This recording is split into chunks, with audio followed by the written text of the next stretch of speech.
Powers regulations are in effect, and we need your cooperation. During Phase 1, a daily curfew is in place between the hours of 10 p.m. and 6 a.m. During this time, it's illegal for you to be in a home that is not yours or traveling around on the roads unless you are exempt. Also during this time, the Bermuda Police Service and the Royal Bermuda Regiment will have community advisory points set up around the island to ensure that residents are adhering to the curfew hours.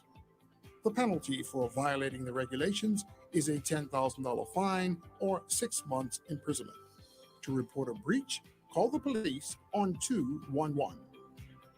This is a message from the government of Bermuda.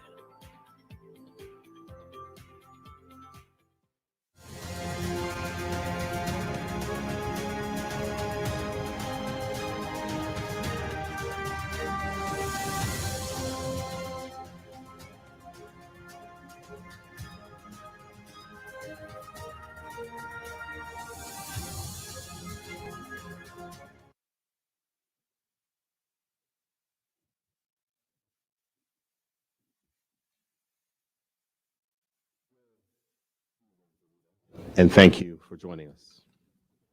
Today, Bermuda laid to rest a Bermudian public servant, a Bermudian leader, and our friend, former Speaker of the House and MP for Southampton East, Stanley Lowe. In a pre-COVID-19 world, he and his family would have received the pomp and circumstance of an official funeral, and the line of speakers to give him the recognition and accolades which he deserved would have covered the gamut of past and present political, social, and community leadership. Sadly, with COVID-19 and physical distancing, we could not give him the homegoing ceremony that a man of his accomplishment and stature deserved. We who serve in the House of Assembly meet on Friday, and I'm certain that the outpouring of admiration, respect, and stories of Speaker Lowe will provide some comfort until the day when we can properly and fully recognize this fallen Bermudian. Our prayers are with his family and with all who knew, loved, and admired Speaker Lowe. I'm pleased today to have with me the Minister of Health, Kim Wilson, the Minister of Public Works, Lieutenant Colonel David Birch, the Minister of National Security, Wayne Keynes, and Bermudian biochemist and science advisor to the government of Bermuda, Dr. Karika Weldon. The first speaker today will be Minister Wilson, who will give an update on COVID-19 testing results and the work being conducted by the Ministry of Health. Minister. Thank you, Colonel.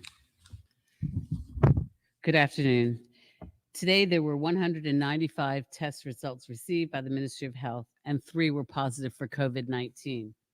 Bermuda now has 118 confirmed positive cases, and their status is as follows. There are 52 active cases, of which 37 persons are under active public health monitoring and 15 persons are hospitalized.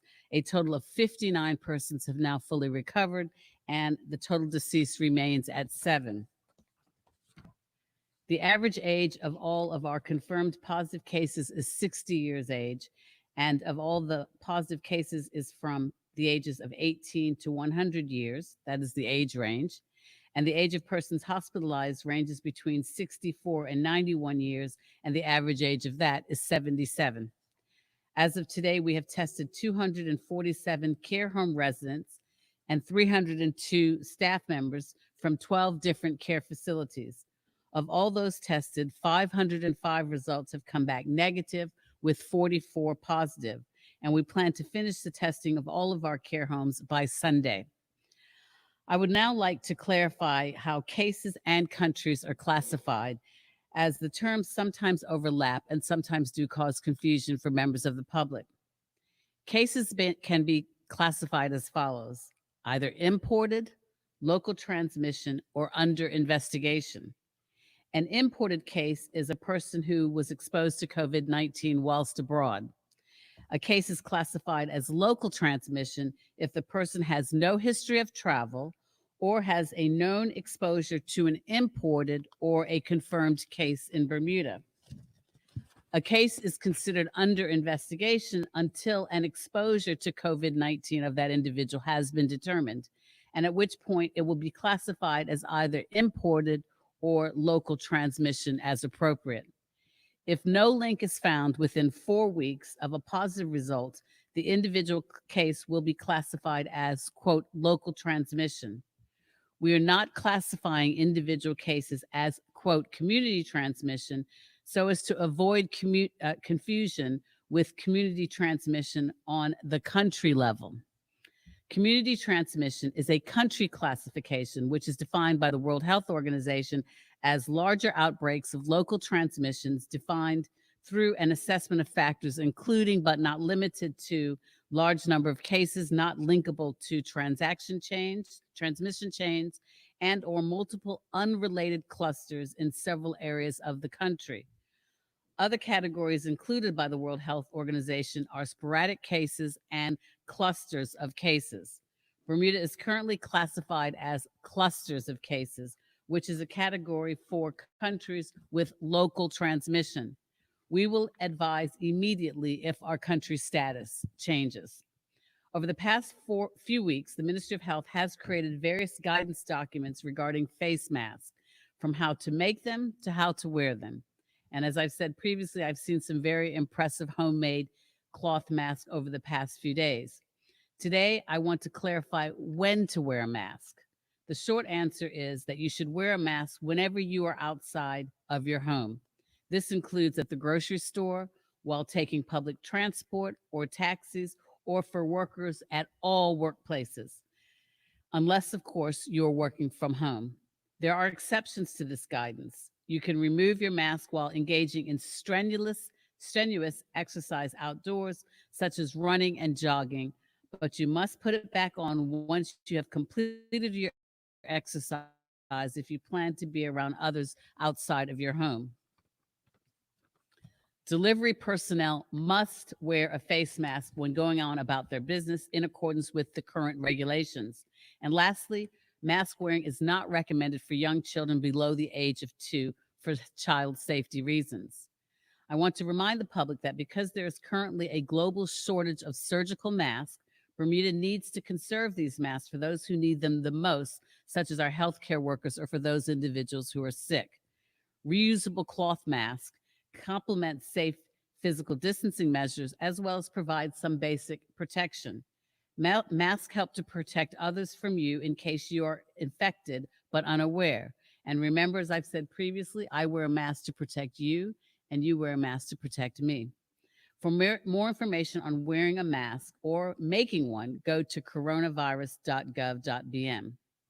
Now that the shelter-in-place restrictions have ended, we are in phase 1 of reopening.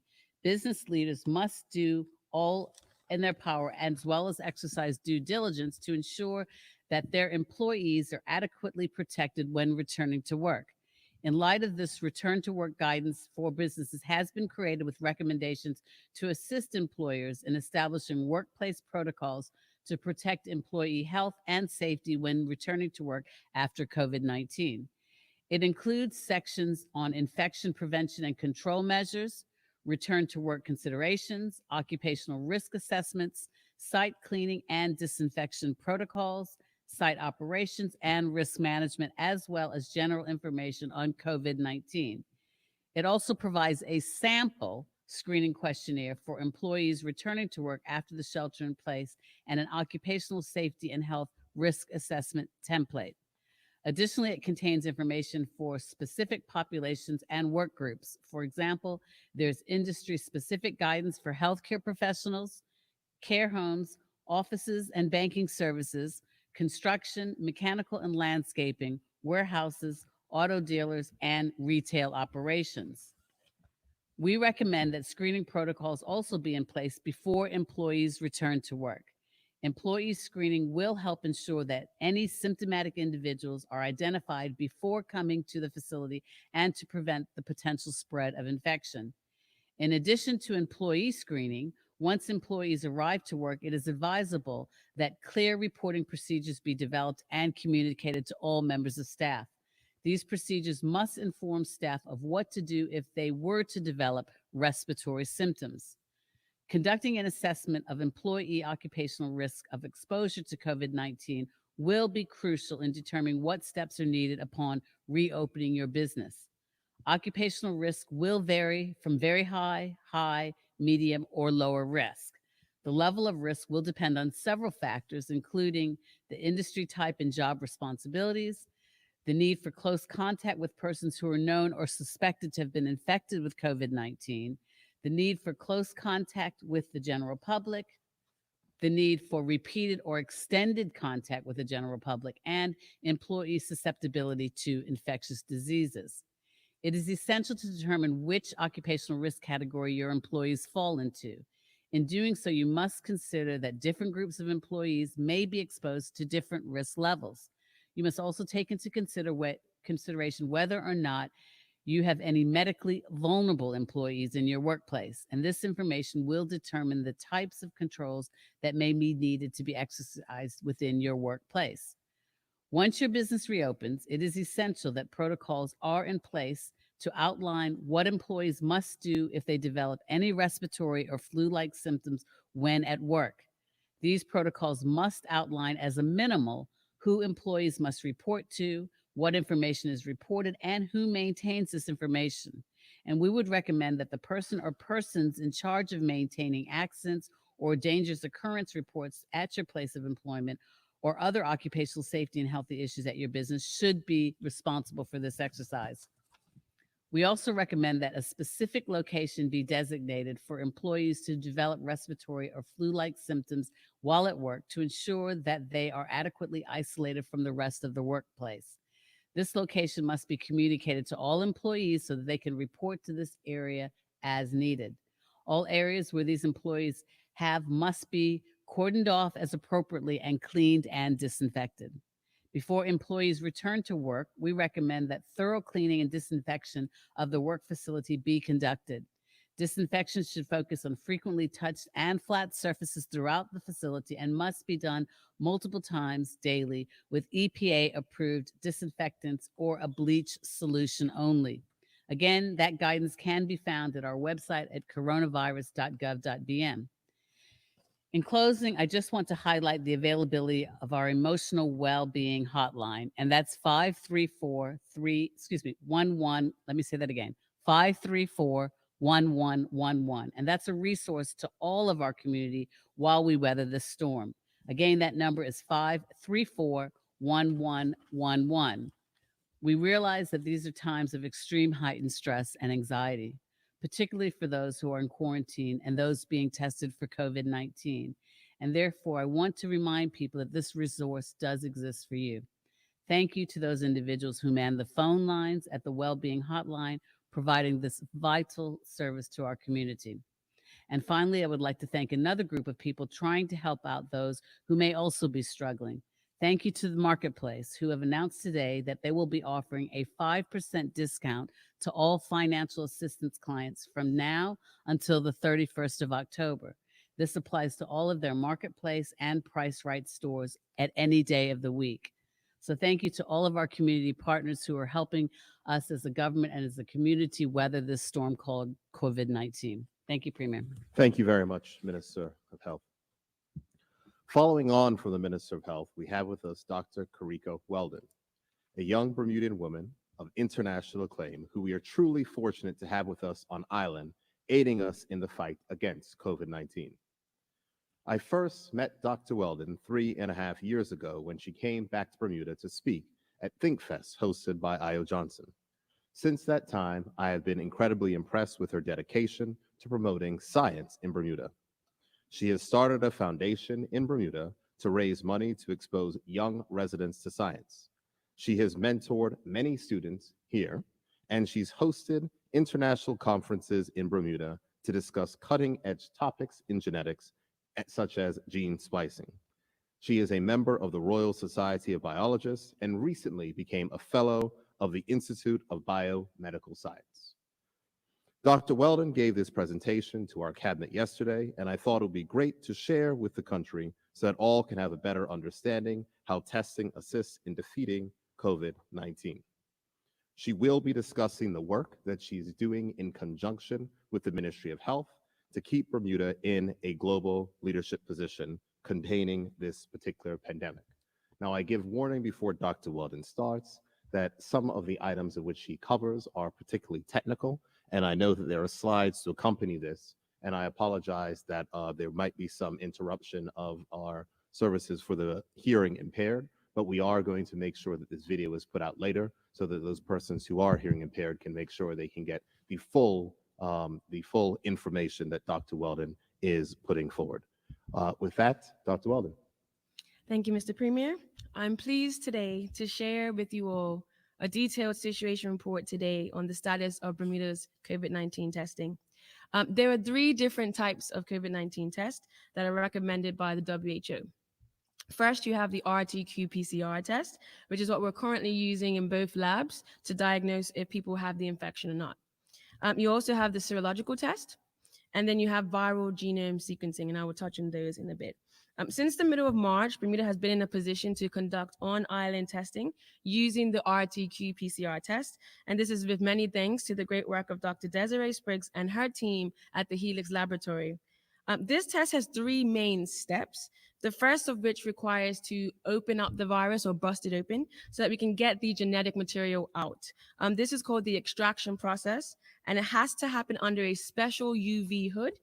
Gratefully, in Bermuda, we have 2 locations on island that has this.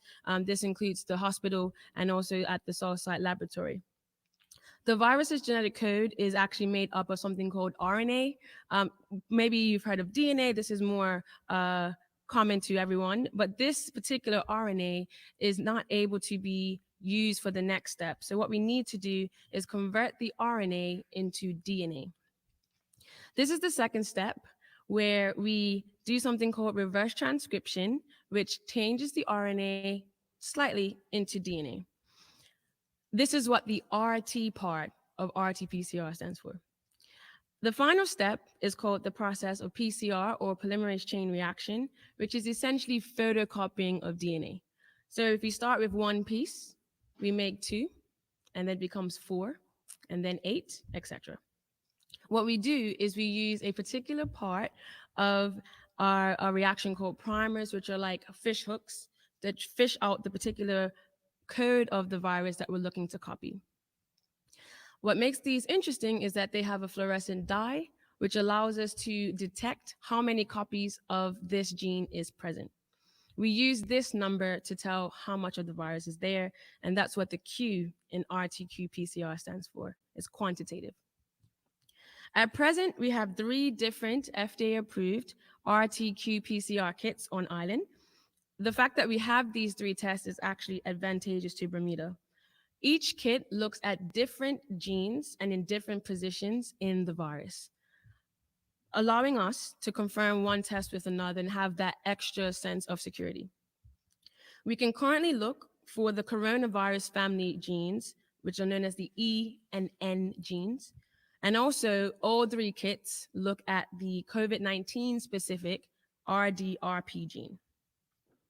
The sensitivity of these kits ranges from 3 to 10 copies per reaction. So if there are as little as 3 strands of the virus in your sample, we should be able to pick it up. The second type of testing that the WHO recommends is the serological test, also known as the antibody test. Antibodies are our body's first line of defense against anything that is foreign.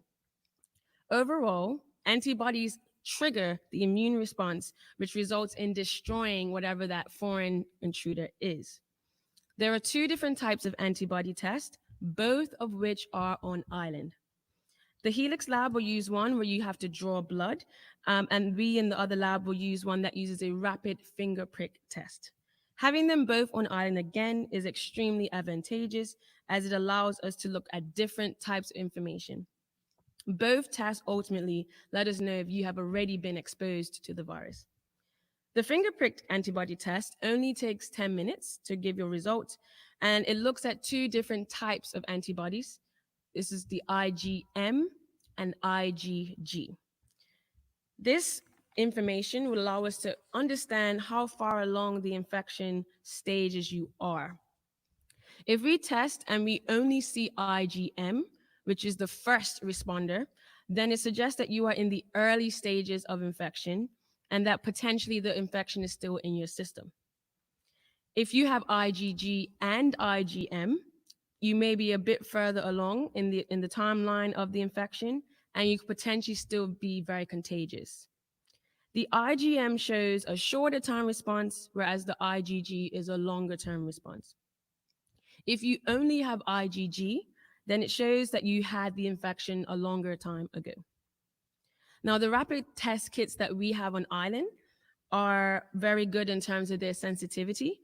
We have already tried them on known PCR positive and known PCR negative people in Bermuda, and it came back 100% correct. These are verified by the Australian Ministry of Health. And as you may know, Australia is doing very well in terms of managing the pandemic. Our next step after doing this small validation study is to then test all of those who have been PCR positive before April 15th. That gives us 3 weeks since they were positive, to determine a clearer picture on the sensitivity of these tests in our hands in Bermuda. With current PCR testing, you're at a dead end if you are trying to find out how someone received the virus. If you test all known contacts and they come back as negative, then we don't know where you got it from. Using the antibody test will allow us to fill that gap. Combining the current PCR test with the antibody test will make each tool more powerful, and their efficacy is enhanced when used together. Going forward, we aim to offer this test in conjunction with the PCR test to healthcare workers and frontline workers. Antibody testing will allow us to figure out the level of exposure in Bermuda. However, I want to clarify that because you test positive for these antibodies does not mean you are immune. This is primarily because the world is still trying to figure out how this virus works. And as a global science community, we are still not sure if you overcome the virus once, that you are now set for life to be able to defend against it. Also, I want to stress that the antibody test should not be used in isolation as a diagnostic testing tool at this time. The third type of testing is the viral genome sequencing test. And what this allows us to do is to look at the full exact genetic code of the virus, which acts as a sort of fingerprint. So everyone in Bermuda has a different fingerprint. We can tell who you are. In this instance, the virus will have a slightly different fingerprint from another, and we can tell it apart. In partnership with Public Health England, by the end of this month in Bermuda, we will be able to start to send some of our samples to the UK to be sequenced, and also at the same time do some sequencing here in Bermuda. Combining these two methods, one which looks at the long read sequencing, which will allow us to look for any large deletions or insertions that have happened in the virus, as well as the short read sequencing, which will be done in the UK, which will allow us to look at single mutations. This will help us to understand how and if the virus is mutating. I am pleased to announce that in Bermuda, I will train young Bermudians on this new technology called nanopore sequencing, which is actually what I do at the University of Oxford currently. Viral sequencing will help us to see which strains entered the country. It will also allow us to see if when it got here, if it has also changed in those that have been positive. I want to stress, we are not sequencing the people, we're only sequencing the virus that is inside those people that were positive. It will also inform which individuals have which version of the virus and may allow ESU to connect some of the dots of infection. As we look ahead to the short-term future of COVID-19 testing in Bermuda, we want to be in a position where we can actively test the general population for COVID-19. We never want to be in a position where we have to prioritize who gets tested over who. This will help us to identify the asymptomatic population who do not know that they are infected, and ultimately will allow us to combat this virus in Bermuda. Thank you, Mr. Premier. Thank you very much, Dr. Weldon.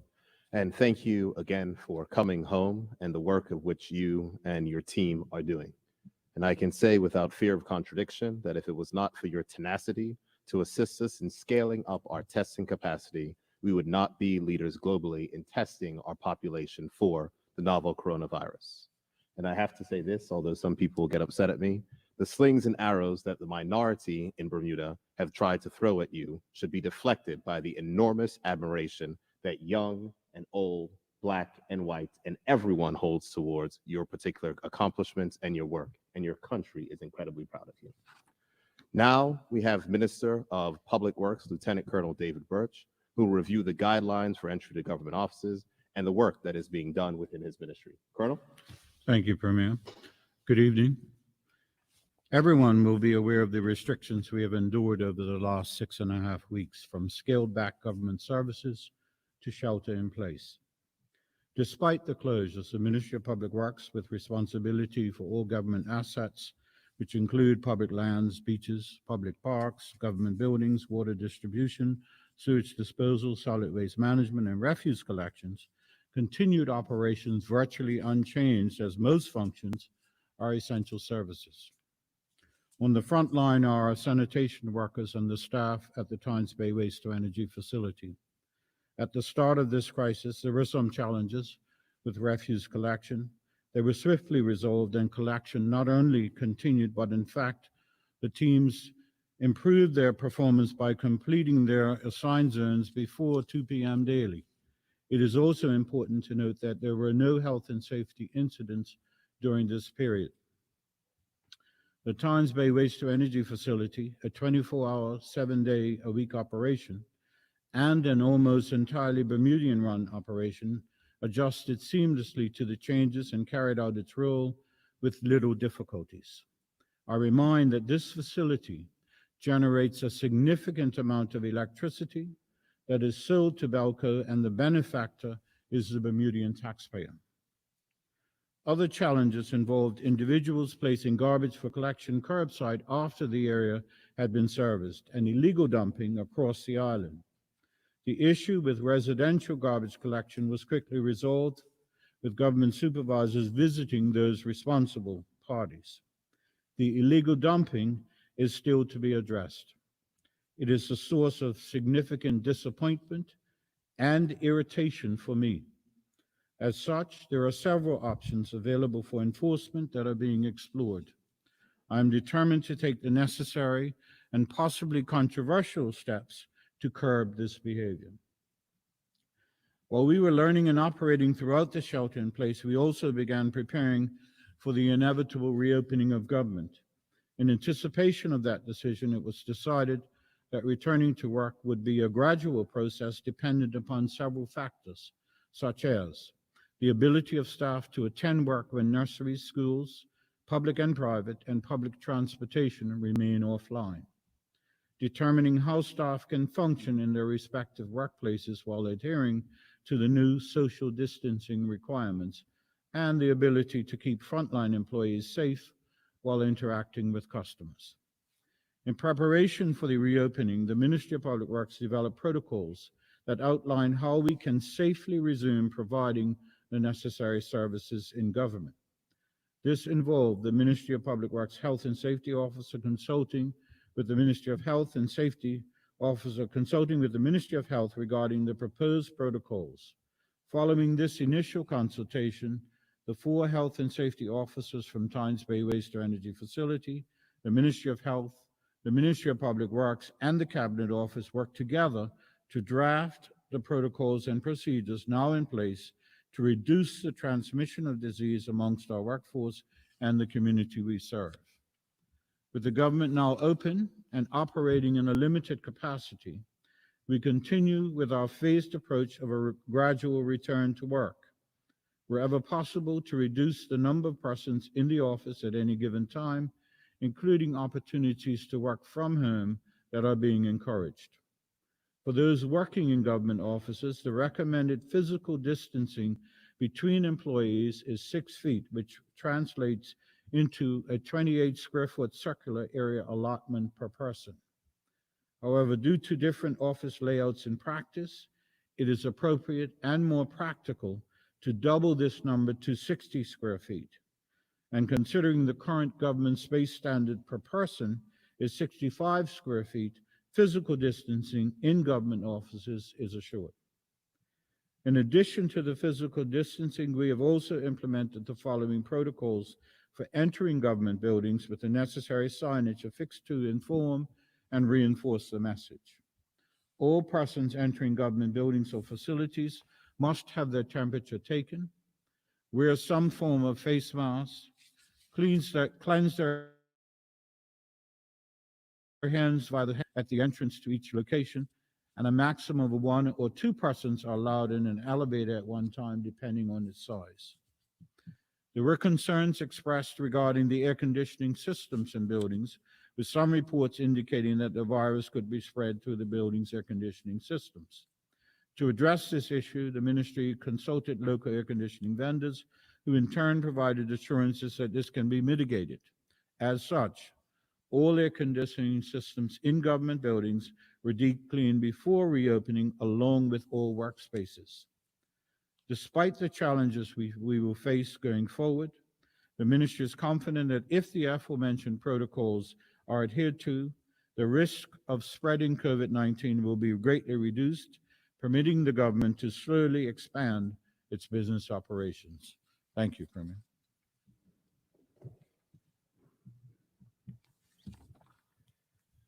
Thank you, Minister Birch. The Bermuda Police Service and the Royal Bermuda Regiment will be enforcing the evening curfew between the hours of 10 p.m. and 6 a.m., conducting both patrols and checkpoints. The regiment is keen to ensure that essential and exempted people are inconvenienced as little as possible. Enforcing the regulations during daylight hours means the police and regiment will ensure they have a visible presence in public spaces. The public should expect to see regulations in force at all public parks, beaches, golf courses, railway trails, and authorized businesses. The Coast Guard will enforce the regulations on Bermuda's water. This will include commercial boats, pleasure craft, and areas such as inshore waters, harbors, private docks, recreational areas, and marinas. There will be an increase in the number of regiment soldiers working over the weekends to deter large gatherings and to inform the public of these regulations. The public is advised to reread the legislation and the physical distancing enclosures document so you are not accidentally in breach of regulations. Under the current regulations, there remain specific categories of businesses that must remain closed. For example, bars and clubs, spas, gyms, barbers, beauty salons, sports clubs, and restaurant dining services. For other businesses, the law still requires an employer to arrange for his or her employees to work remotely from home if that is reasonably practicable. Those businesses that cannot operate remotely, such as construction, landscaping, or the outdoor showing of real estate, are no longer required to not operate. But what is important is that appropriate physical distancing is strictly observed. Customers are not permitted to enter the business premises, so that any businesses provided are only available for curbside or delivery collection or done via phone, the internet. It is still not allowed for any employer to force an employee to come into work where that person can reasonably work from home. Any employer who does that will be in violation of the law. Mandated working from home in the private sector does not end until phase 3. Where appropriate physical distancing is not observed, the regulations permit the Minister of Health to close the business until there is compliance with these important public health conditions. The devastating impact of COVID-19 has created massive economic disruption and displacement to workers around the world. Here in Bermuda, we began to address this impact our economy through the introduction of the new unemployment benefit, which has seen $15 million paid out to date and provides a safety net for our workers through this program. Additionally, to support small and medium-sized businesses, the Minister of Finance has given a grant of $12 million to the Bermuda Economic Development Corporation to assist those businesses during this time. On Friday, the House of Assembly will meet to pass legislation that will provide further economic relief to Bermudians. Under the proposed amendments to the National Pension Scheme, which were approved by the Cabinet yesterday, we'll expand the scope of existing provisions for financial hardship to include a one-time withdrawal of up to $12,000 from persons' individual pension accounts. There are those who will raise legitimate questions and legitimate concerns about the impact that this could have on the long-term health of persons' individual pensions. We share those concerns, but it is clear that this is not any normal time. Funds like this should only be accessed in emergency situations, and it is undoubted that the massive amount of unemployment that is seen in our economy due to the restrictions that are necessary to put in place to preserve life is such an emergency. The reality is that there are people suffering today who need assistance today, and the overall health of our economy requires help today. This money is Bermudian savings largely overseas, and bringing some of that money home is the right move at this time. This will have no impact on anyone currently receiving pensions and no impact on those persons set to be eligible to receive pensions over the next couple of years. It is important to note that withdrawals can only be made from individual defined contribution plans. Those are, as we call colloquially, private pensions. Withdrawals cannot be made from the government social insurance fund or cannot be made by public officers or those persons who work in quangos, such as the hospital and other places, from the Public Service Superannuation Fund or public officer pensions. These are defined benefit plans, and other defined benefit plans are not eligible for this one-time withdrawal. So, to put it simply, you will not be allowed to dip into anyone else's savings. These funds will come from individual savings that persons have saved up over the years. It is your money, and at a time like this, your money can be used to help our economy. Applications for participation in this relief initiative will be administered by the current pension plans administrators. In developing this relief program, we consulted with the opposition, who have agreed to allow a process which normally takes weeks to be conducted in one day in the House of Assembly on Friday. I'm grateful to the opposition for their support and cooperation in moving this forward. This relief, and I'm also, grateful to the Speaker of the House for allowing us to be able to move this in virtual session on Friday. This relief and initiative has also received the endorsement and support of Bermuda's Pension Commission. The Minister of Finance will provide further details on how to apply for this relief and other details once the legislation has completed the legislative process. I encourage everyone to listen to the House of Assembly on Friday, when we will have another virtual session. You can hear the details of the plan as the details are laid out, and the House of Assembly debates this legislation on how we can help Bermudian families navigate these extraordinary, challenging times. On Friday, the House of Assembly will also debate the new regulations which were put in place to govern Phase 1. I would like to remind persons who are at home, who are watching, and for those persons who are suffering emotional or mental stress, to please take advantage of the hotline which has been established. That number is 543-1111. Before I close tonight, I would like to echo the Minister of Health in reminding persons to wear masks in public and continue to practice your physical distancing. The only way that Bermuda is going to keep this virus at bay is if all of us follow the rules which have been laid out. Any person who does not causes an issue for all of us. The closer we adhere to the rules, the more we avoid leaving the house unnecessarily, the sooner that we can start moving to the next phases. When you leave your house, it is very important that you continue to practice physical distancing.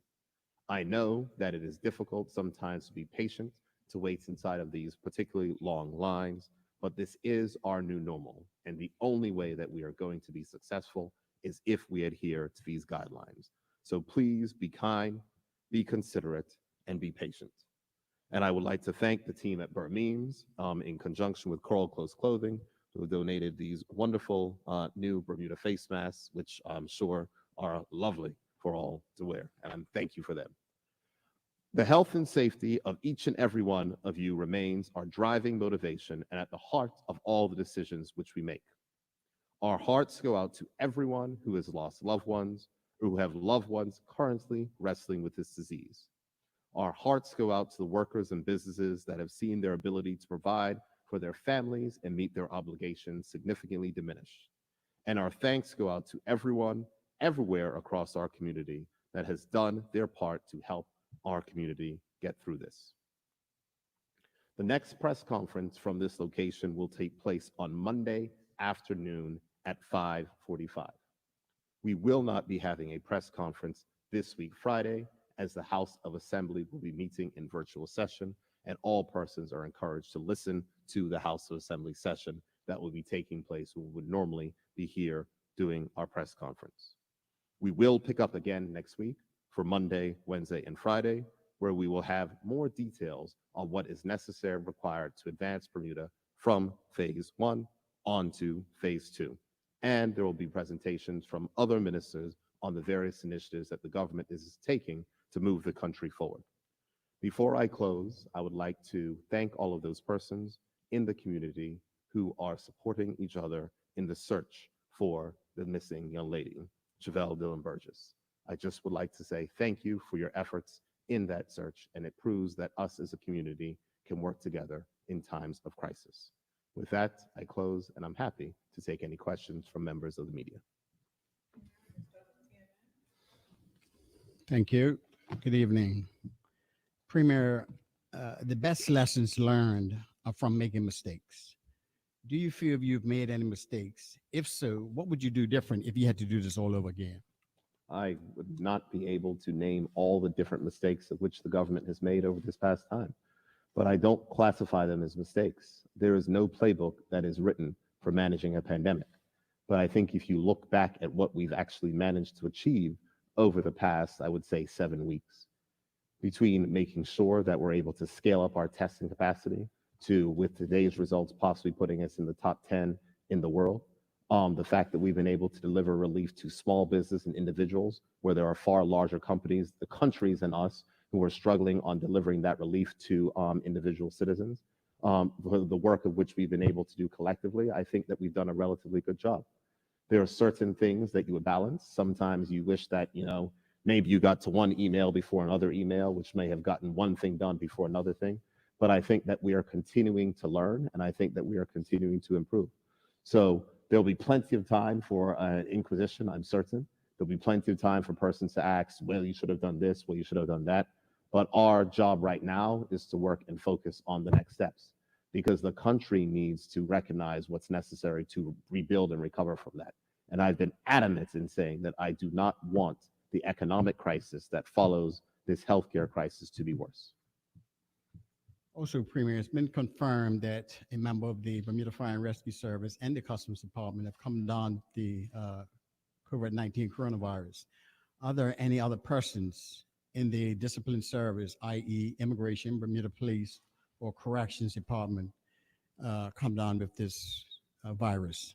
To the knowledge from the Ministry of Health that I have, I think the answer is no, but I think on a broader level is that we're not trying to actually reveal those things. And so over the weekend, when there was a revelation of someone from the Bermuda Fire and Rescue Service, there is a particular challenge that we have concerning the privacy of, we might actually be a little bit more private in releasing that particular information. I think we give overviews, but we have to remember that persons have families. And I think the Minister of Health has been very clear that some of the disclosures which take place actually prevent us from doing the work to fight the virus. So if people feel that their identities might somehow be revealed, if people feel that in some way, shape, or form, they are less likely to share information, and that actually makes Bermuda's position worse in combating the virus. Do you wish to add anything to that, Minister of Health? No, actually, well, yes, sorry, Trevor. I can't agree more with what the Premier said, because unfortunately we live in a very, very small community. And as I said several times as recently as, I guess, on Monday, that the insatiable desire of the press to know all the intimate details can be obstructionist, because we, due to the size of our and the nature of our community, What we don't want to do is have persons that we're trying to contact with respect to contact tracing not wish to provide us with information because they're concerned that whatever information is provided may be revealed publicly. So we have to be mindful that when you live in a small community, we have to make sure that our efforts are such that we're not disclosing too much information about persons that could reveal the confidential nature of a person's diagnosis.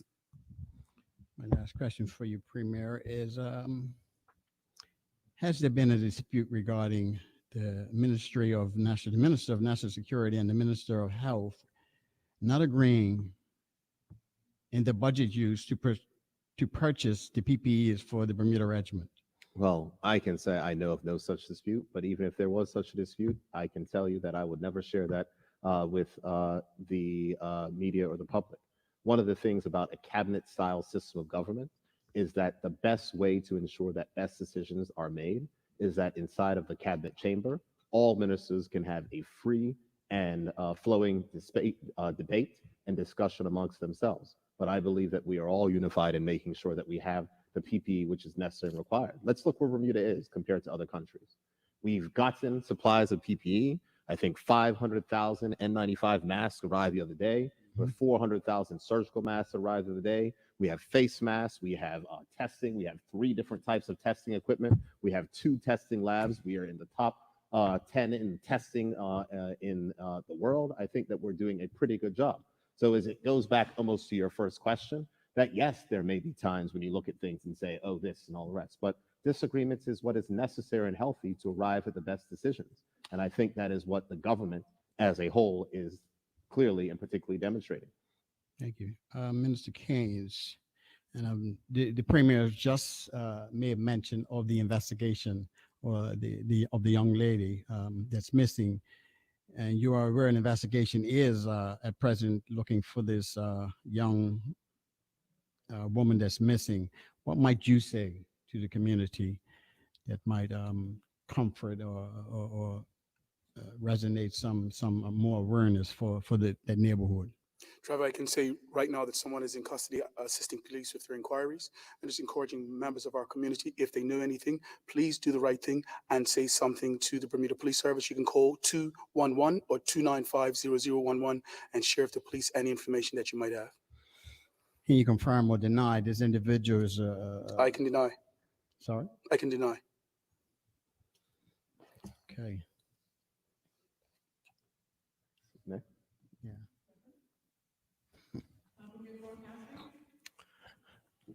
Good evening, Health Minister. Good evening. Cases under investigation dropped from 18 to 10 since the weekend. How many of these were solved and how many went past the 4 weeks limit that you mentioned earlier tonight? I didn't hear the last part of your question. You said cases.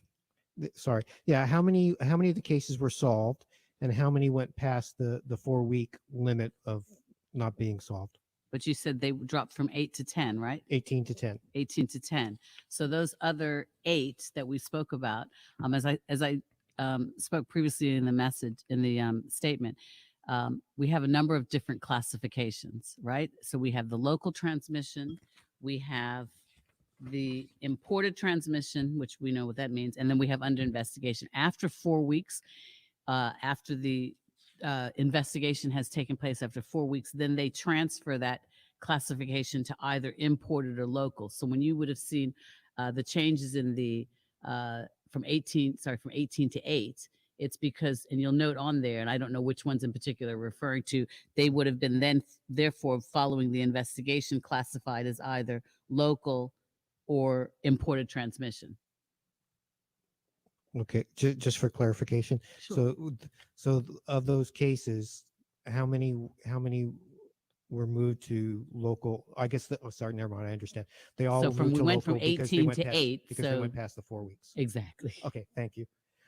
Tonight you mentioned there were 3 more positive cases. That's correct. Of those, how many were imported? How many were related to the rest homes? And how many were local? That is still under investigation. It's still early time. In fact, all persons haven't been notified. So it's too early for me to make any comments right now. On Monday night, you said that 90% of the positive tests recorded at Westmeath and less than 50% at Matilda Smith Williams residents were asymptomatic, in addition to several from the airbridge flight. Were these persons asymptomatic or pre-symptomatic, and have they all remained asymptomatic since testing positive? Thank you, John. That's a very good question. I think the first and foremost of importance with respect to those persons in the rest homes is that we can report that each and every one of them are in stable condition and remain so. You would appreciate that the epidemiology and surveillance unit has quite a defined role, and the principal role at this point involves surveilling, doing the contact tracing and the like. The case management of every individual that is tested positive is done by their physician.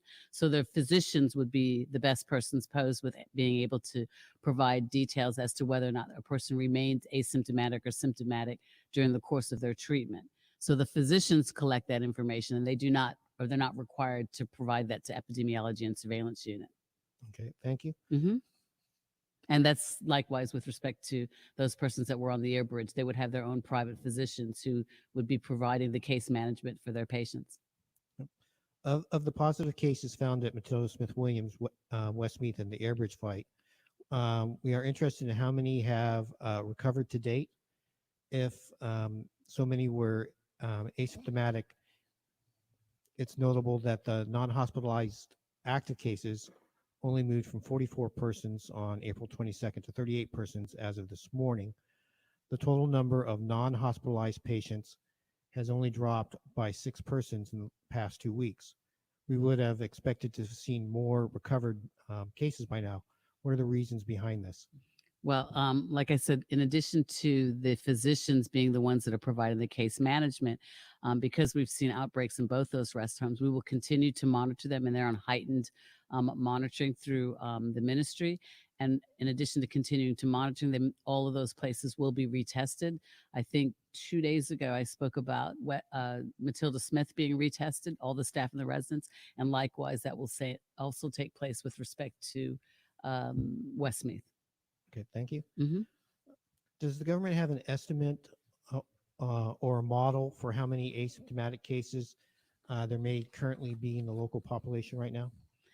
As I spoke about previously when we've spoken about the modeling, and I can repeat effectively what Ms. DeRosa indicated when she was here revealing the modeling to members of the media. We are in the process of updating the model and Bermudianizing it, so to speak, with the assistance of Aaron Evans, as well as Mr. Miners, Dr. Kevin Miners, as well as the epidemiology and surveillance unit. So we are Bermudianizing it and updating the data currently. And once that has been completed, I can assure you, as was released with the modeling, as was the case with the modeling, it will be released publicly, and you'll be the first ones to receive it. Do you have any estimate as to when that modeling will be involved at all?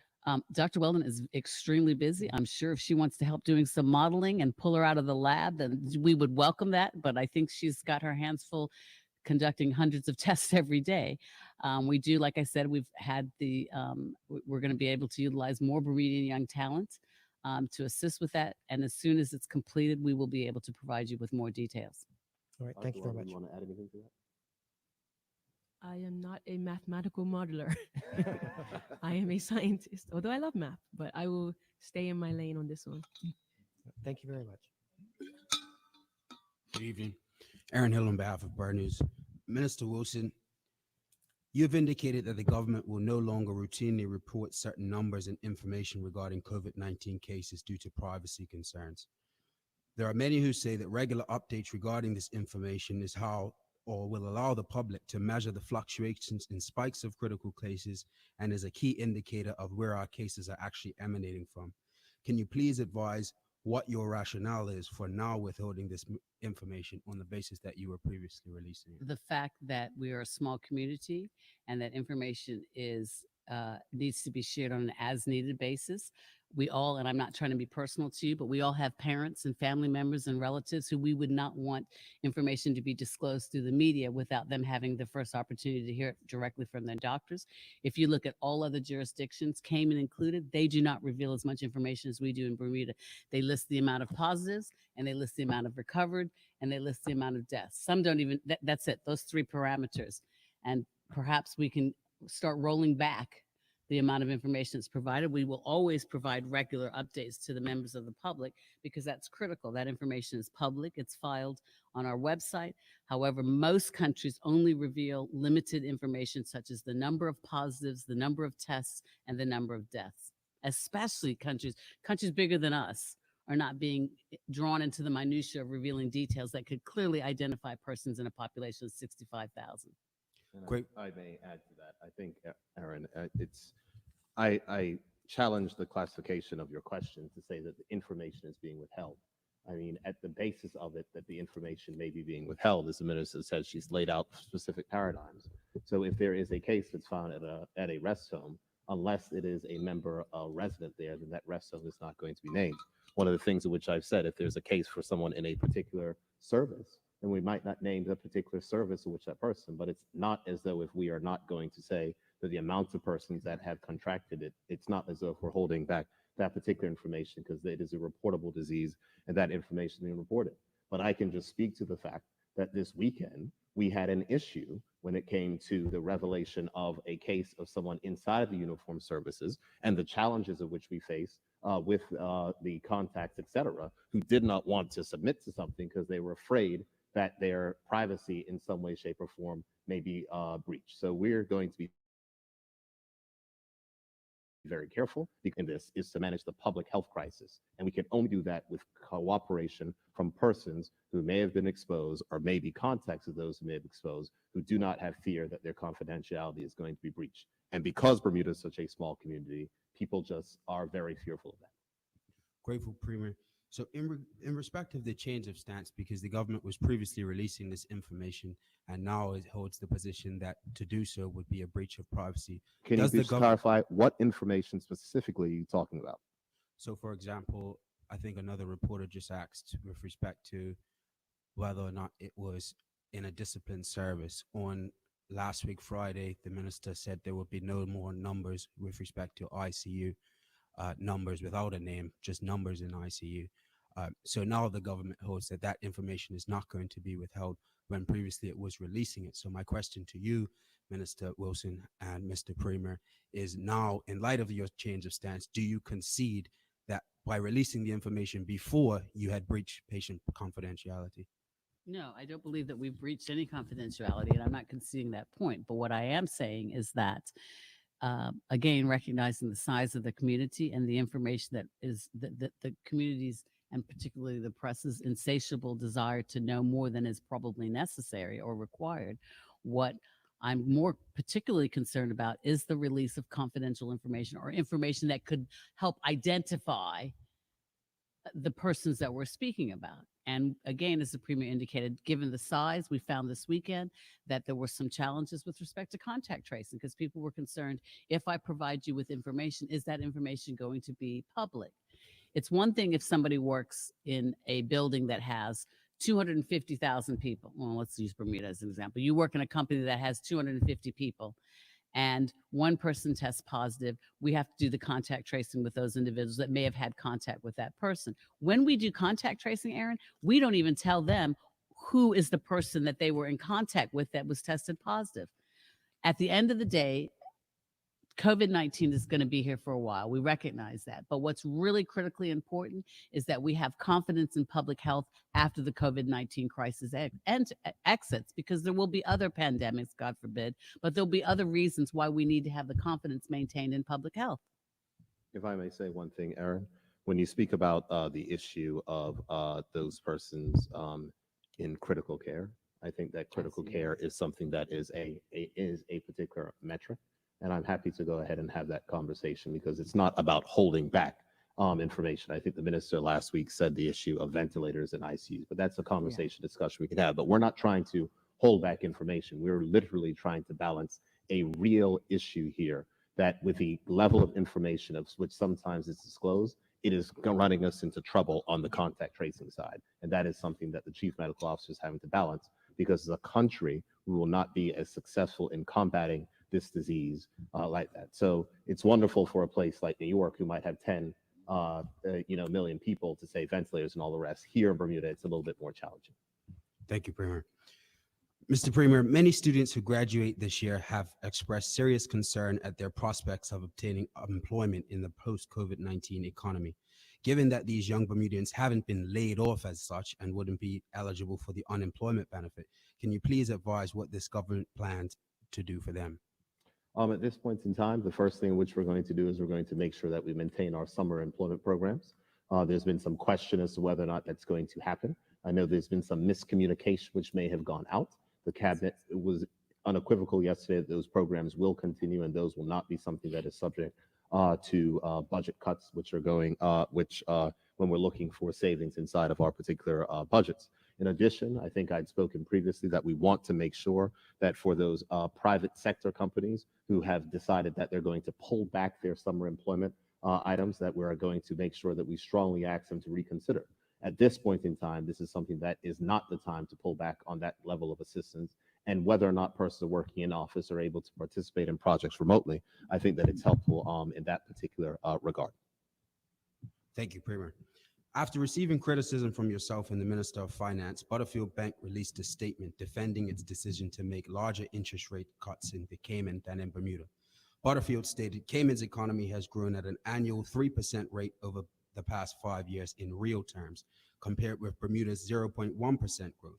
Bermuda's government debt burden is more than 5 times greater than that of Cayman.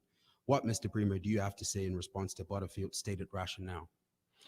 What I would say is that from a plain and simple economic perspective, to say that you're going to have higher interest rates and that's going to help an economy does not make sense and doesn't make sense in any economic book.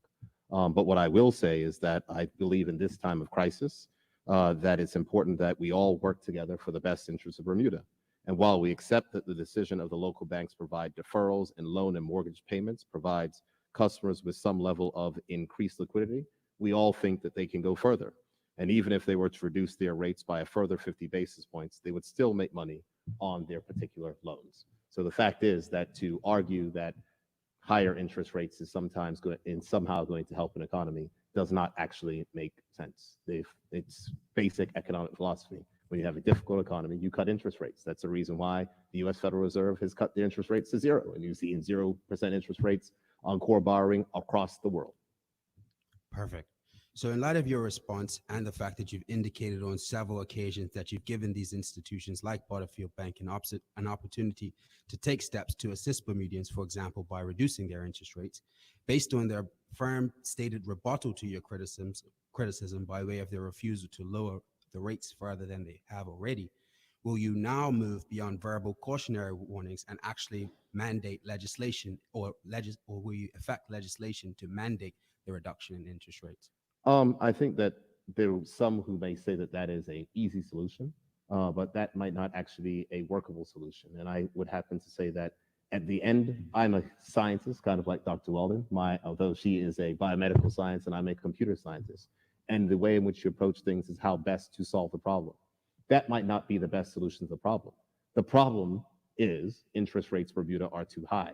Legislating interest rates might not actually solve the problem because you might end up introducing other particular problems. What we have to do is to make sure that we have lower interest rates in the country. It is something that the Minister of Finance has spoken about, and I think the Minister of Finance has been very clear that no options are on the table. But one thing I'm not going to do is sorry? You said no options. Okay, all options are on the table. But one thing that I'm not going to do, Aaron, is try to make policy inside of a press conference. Perfect. So given that the government has already borrowed enormous amounts of money from local institutions like Butterfield and thus is itself a borrower, do you consider this government to be in a compromised or less desirable position to enforce legislation? No. Grateful.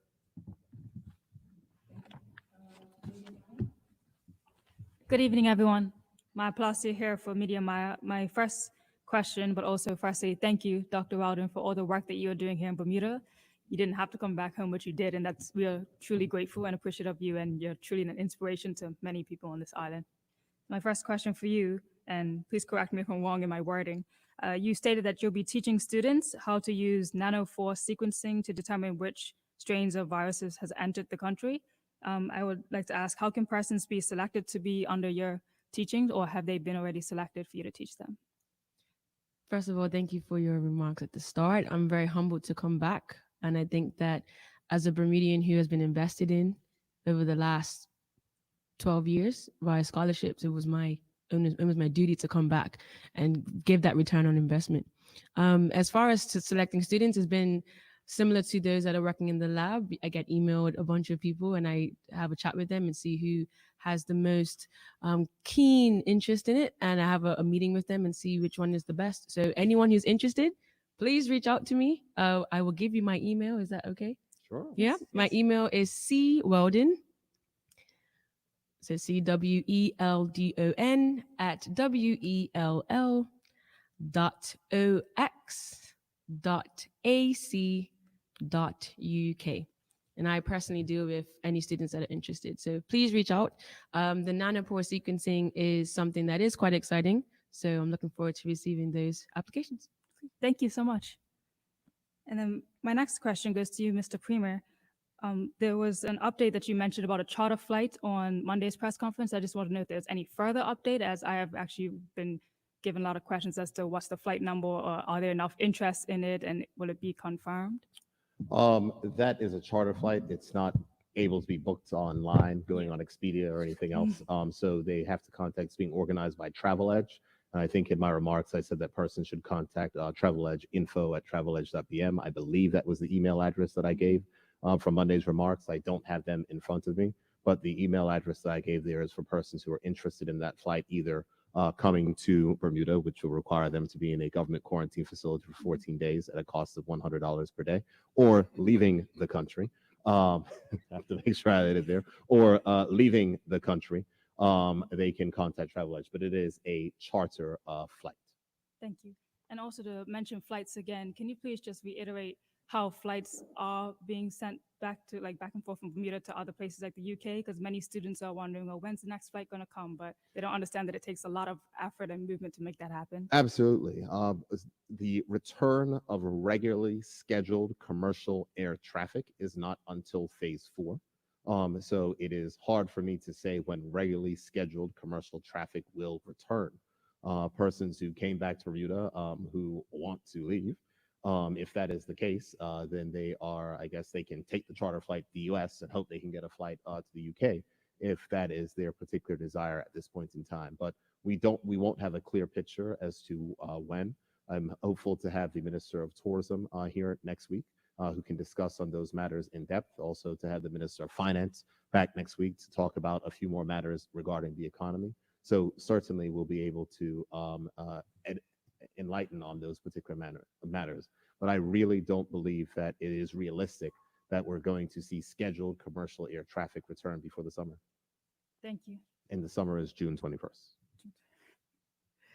Thank you. That's not setting a date for phase 4, by the way. I'm just saying it's not realistic to say that I don't think it is. I think we are a little bit ways away from getting back to the time where we have a flight a day from New York, a flight a day from London, or even, 2 or 3 flights a week. We're ways away from that. Understood. I think most of the students actually who are in the UK were just wondering about like a charter flight, like how there is one from, Atlanta to Bermuda right now that is not scheduled, but if interest is enough, it could come to Bermuda. And so those students who are in the UK are wondering if a flight like that would be coming about soon. We had 2 charter flights from the United Kingdom already. One of them was full. The second one, we fulfilled the demand, which were there for students who wanted to return. So I don't believe that there is a prospect of there being another UK charter flight in the near future. I don't actually think there is. Thank you. And my final question for you, Minister Keynes, would be, can you confirm that the police and the regiment are going out to check the retail businesses and other opening businesses tomorrow and the day after that? Absolutely. They've been doing that since Saturday, and the Bermuda Police Service and the Bermuda Regiment, they are looking at checking out businesses across the island.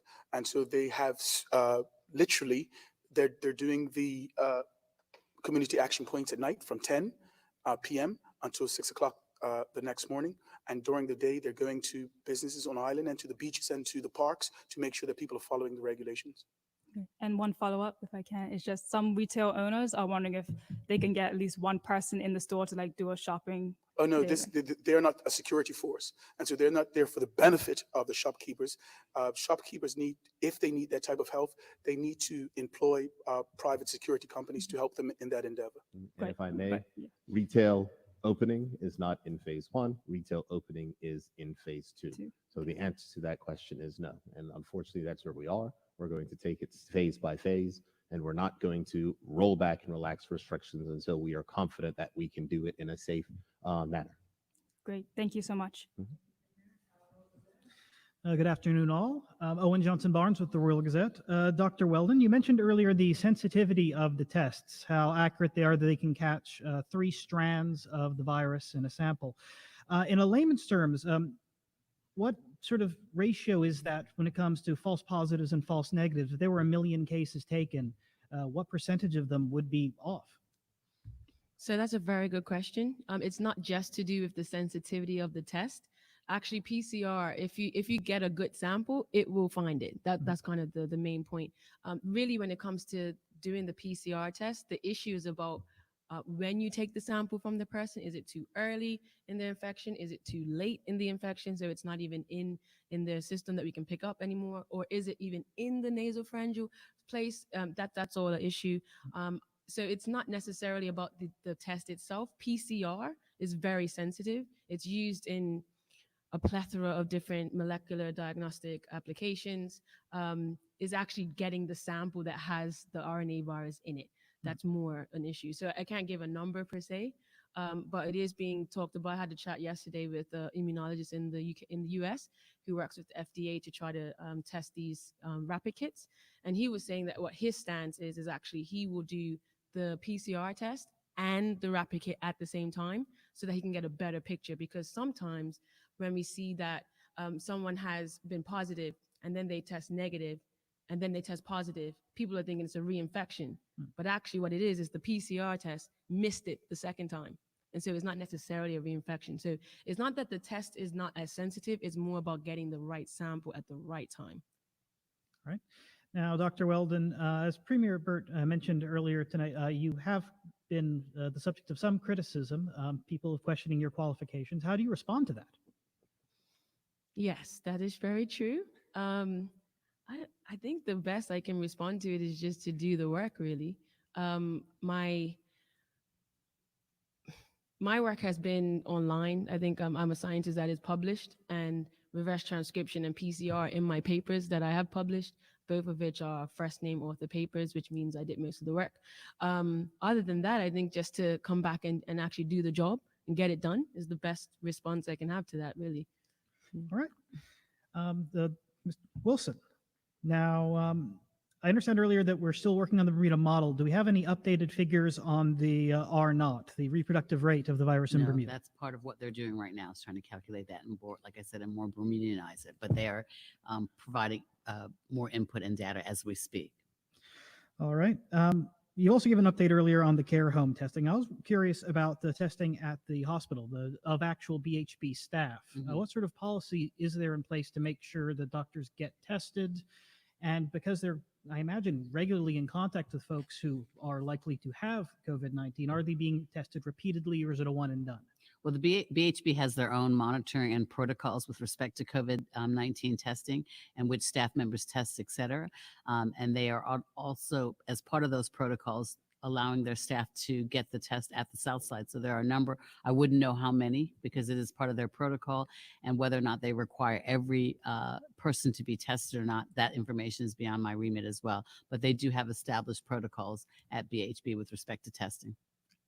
Mr. Premier, some islands in the Caribbean have put out calls saying that when they reopen travel, they want to see certificates from the travelers to say that they are COVID negative. Is that something that Bermuda would consider moving forward as it moves towards phase 4?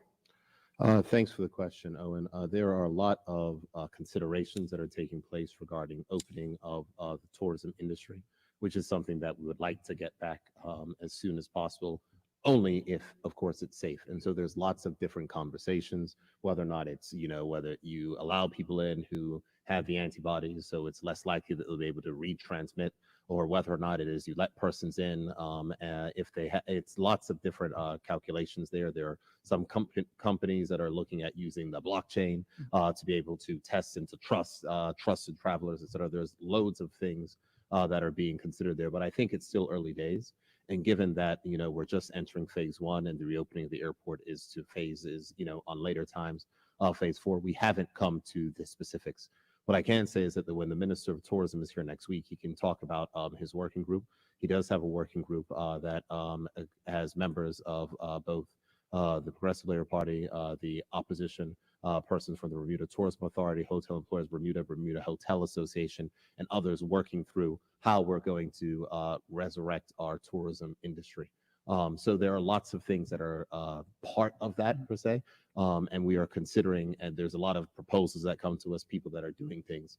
One of the things that my fintech advisor reminds me, Dennis Pitcher, says that it's not always best to be first, and sometimes it's better to see what other people are doing and do a better job than them. So we're going to take a deliberate look at it, and we're not going to necessarily open up our borders prematurely if that means that we're going to seed more cases here in Bermuda. So we're going to take a disciplined approach to it. Right now, our approach works. People come here, they're in quarantine for 14 days, they're tested before they leave.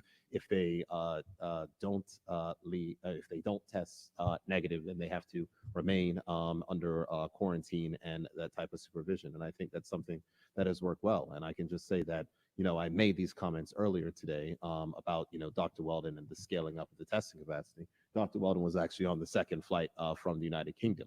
And it was at her, urging that we say, yes, let us test every single person who got off that flight. And they were able to, with the Ministry of Health staff who are used to getting directives from me late and having to make sure they went ahead and got this together. But it was an incredible working relationship between a newly established lab to make sure they got the verification process, et cetera, done locally to make sure they could actually do the tests, and the Ministry of Health organized the doctors to collect.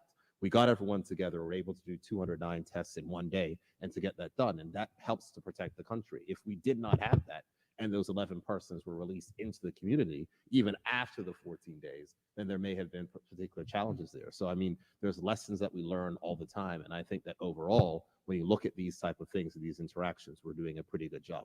But we're not going to open our borders until it's time. And last question, Minister Birch. I understand, of course, that because of the financial constraints, some capital projects that may have been on the schedule for this year may have been pushed onto the back burner. I was hoping you could tell us how this has affected the ministry and its plans for the year.